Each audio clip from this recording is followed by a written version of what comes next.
Welcome back. We're in Genesis chapter 32, verse 22. Let's go. Genesis 22:32. Here we have Jacob wrestling with God, one of the best sporting events in history. All right, 22. And he arose that night and took his 2 wives, his 2 female servants, and his 11 sons, and crossed over the ford of Jabbok. He took them, sent them over the brook, and sent them over what he had. Then Jacob was left alone, and a man wrestled with him until the breaking of day. All right, so he's traveling. He's traveled away from Laban. He's going out on his own. He's worked for father-in-law for 20 years. Now he's going back to his land. God told him to go back to his land. He'd been presented with angels to help guide him. So he's got everything going for him. He's got money in the form of herds and camels and donkeys and servants. And he's got 2 wives and 11 children. So he's got a lot going on. But he's afraid of Esau, who he's coming up on.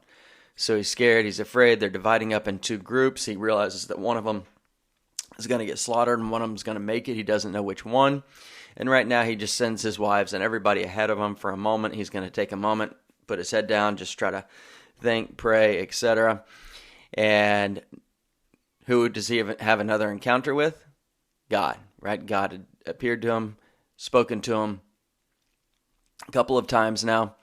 And this is going to be a big one. So we could call this a sporting event because it's wrestling and literal physical wrestling, not just, the idea of wrestling in our mind like we often do, but actually physically wrestling.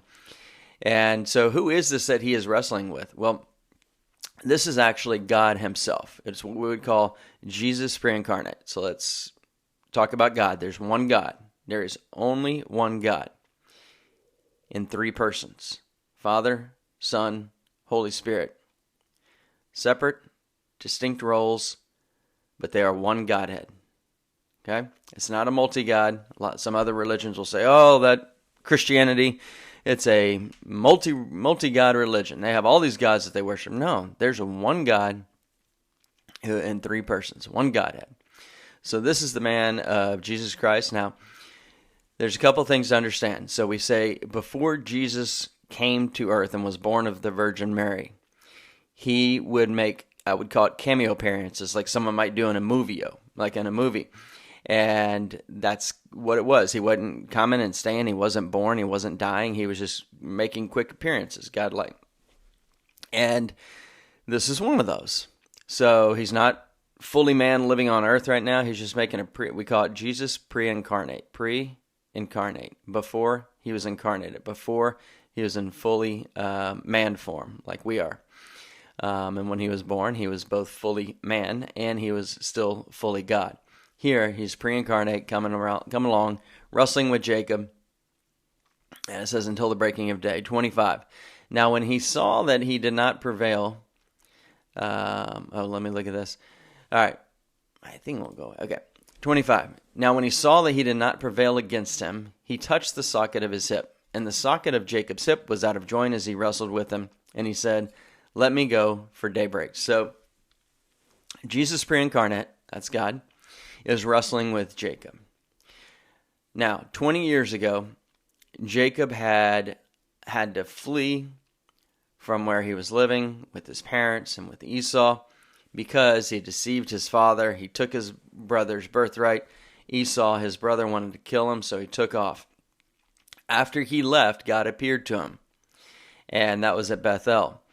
And now God's appearing to him again after he left Laban. So it's like when he's fleeing from something, when he's got some kind of trouble, God is appearing to him. And I want you not to just brush over that. When God appears to people for the most, or people look for God the most, is often when you're at your weakest point, when you're at your point of giving up, you're beyond hope, you're fearful, you're anxious, you're whatever, but something's going on in your life. Maybe it's a death, a divorce, a money problem, a job problem, relationship problem with children, with family, with in-laws, anything like that. Something's going on, and maybe you start looking for God. Because you see, God's always there. He's just waiting for us to turn to him. But we're getting this real physical and mental picture in our mind of someone who's fleeing from something. He's anxious, he's worried, and God's appearing, right? It's not like we have to go and find God. God's right there. We just have to realize that he's right there and he wants us. Just like he died on the cross with his arms wide open, he wants to hug every single one of us. He loves every single one of us. But he can't let everybody into heaven. He can only let those who are considered righteous and holy. And we get covered with the blood of Christ, and then we are declared to be righteous and holy and can be with him in heaven. All right? So he touches the socket of Jacob's hip. Just touches it, right? This is a big thing. Shows how powerful God is, right? It's a big part of our body. It's hard to get that hip out of socket, but God just does it, just touches it. Kind of shows the power of God right there. And it's like, why? Jacob's already got all this trouble, right? He's about to come on Esau, who wants to kill him. He's also just flew, I don't know how you say it, from his father-in-law and Uncle Laban. And he's got all these problems going on. So why would God not just like pick him up and transplant him and, wipe out Esau, or, why not take Esau down so that Esau can't hurt him, right? It's in our strength that we often get mighty in our own minds. When things are going so well, it's usually when people don't even think about God, don't give him the time of day, don't give him the praise. They make all that money and they put their own name on a building. They sell that company and they just retire and just sit on a beach forever, doing things for themselves, not giving money or time back to God, not thanking God for all that he provided for them, because the gift that they had to make that money, just as an example, came from God. The test that they have is one that many of them don't even realize. It's like, now God is testing what you will do with all this power, fame, fortune, or money, or all of the above. What are you going to do with it? Because you're going to be held accountable for what you did with all that money.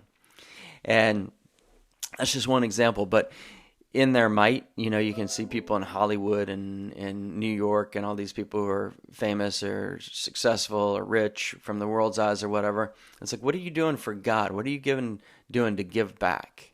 Other than every now and again, maybe you go on a talk show or something like that. But I won't go too much on that. But any of us, what are we doing to give back? And are we looking for God? Are we just waiting for things till situations get desperate and we are really at our highest point of anxiety and fear before we actually turn to God or realize that he's there? God's there the whole time, and we should be wrestling with him. And life is a wrestling match with God. Over time, you're going to wrestle with him. Maybe when you're younger, you're like, is there a God? And you're like, okay, I think there is a God, but why would he allow this? Why would he do this, or allow this, or this? And you're wrestling with him. And then over time, maybe someone gets cancer, dies, you lose a job, etc. And you're like, God, are you really there? Like, are you really there? Because I don't feel like you're there for me. And almost everybody goes through these wrestling matches with God, these doubts, these questions, these big life events where you're trying to figure out what's going on. And it's okay to wrestle with God. It's actually a really good thing, because on the other end, hopefully you come through saying, okay, I look back now and I see, God, that you were with me. That was a hard event, but I'm also closer to you than I ever was. I'm telling more people about you, Jesus, than I ever did. I feel closer to you than I ever did. That's what he wants us to get out of these wrestling matches, right? Not just trying to say, oh, we pinned him down, we beat him, there is no God, he's weak, I got him. This was about me. I control this world, right? And it's not like you're going to become the God of your own world like the Mormons believe, right? This is you realizing that you're not in charge. You're not the one who created the world. You're not the one who created yourself. You're not the one who's going to appoint the time that you die or what happens after you die. You have the opportunity to humble yourself and to surrender and say, I am not God. There is a God. And Jesus is him. And I want to give my life to him. And I'm going to screw up. And God's going to pick me back up. He's going to dust me off. And he's going to put me back on a trail. All right? So that's what we want. This is what Jacob's going through right here after he keeps running. And now he's got this great encounter with God. And Jacob says, I will not let you go unless you bless me. So it's interesting right here that Jacob knew that he was wrestling with God. And he knew that in his fear and despair that what he needed most was to be blessed by God. not to defeat God, not to say, I'm bigger than you, I'm better than you, or pointing his face or pumping his arms on his chest like a basketball or a football player might be, saying, look at me, look at how great I am. He's saying, I just need you to bless me. I realize who you are. I want you to bless me. 27, so he said to him, what is your name? And he said, Jacob. Right? God's asking, what's your name? Do you think God doesn't actually know what his name is? Of course he knows what his name is. He's God, right? He knows everything. He's omniscient. That means all-knowing, all science, all-knowing. He's given him a chance, just like Adam and Eve in the garden when God was saying, where are you? It's not like he didn't know. He knew. He was giving them an opportunity to answer. And here he's given Jacob an opportunity to answer. Is he going to lie again? Remember last time he was asked this question was by his dad, Isaac. And he was like, who are you? He's like, Jacob said, I'm Esau. He lied. Instead of saying, I'm me, myself, he's like, I want to be someone else. What kind of lesson can we learn from that, right? We shouldn't strive to be someone else. We should desire to be who we are, who God made us, right where we are. Don't try to be your sibling. Don't try to be your friend. Don't try to be someone on TV or someone you work for. Don't try to be that person who you think is, oh, they've got everything. I need that. I need that. No. God gives us all different talents and gifts, and he gives us all different circumstances. And he wants us to take our gifts and our given circumstances and thrive and grow and be joyful and peaceful and tell people about Jesus and fall deeply in love with him over and over and over again, more so and more so as we age. So he's given Jacob this opportunity to say, is he going to lie to me? Or are you going to tell me the truth? Are you going to realize that I didn't make you to be someone else? I made you to be you. And I need you to be you. So this is a big lesson for all of us that we should want to be who we are, be grateful for the circumstances, even no matter how tough they are, and look up to God. Tomorrow we'll pick up in 28. Lord, help us to understand that you're God. Help us to want to wrestle with you in a good way and ask those questions and profess our doubts to you and ask you to clear up those doubts. Help us to want to be the exact person that you made us to be. Help us to tell people about Jesus. Help us to focus on heavenly things and not worldly things. Help us to focus on not trying to be someone else, but on being ourselves. We need this help, Lord. You gave us these gifts and these circumstances. Help us to have joy and peace in the ones that you've given to us. Amen.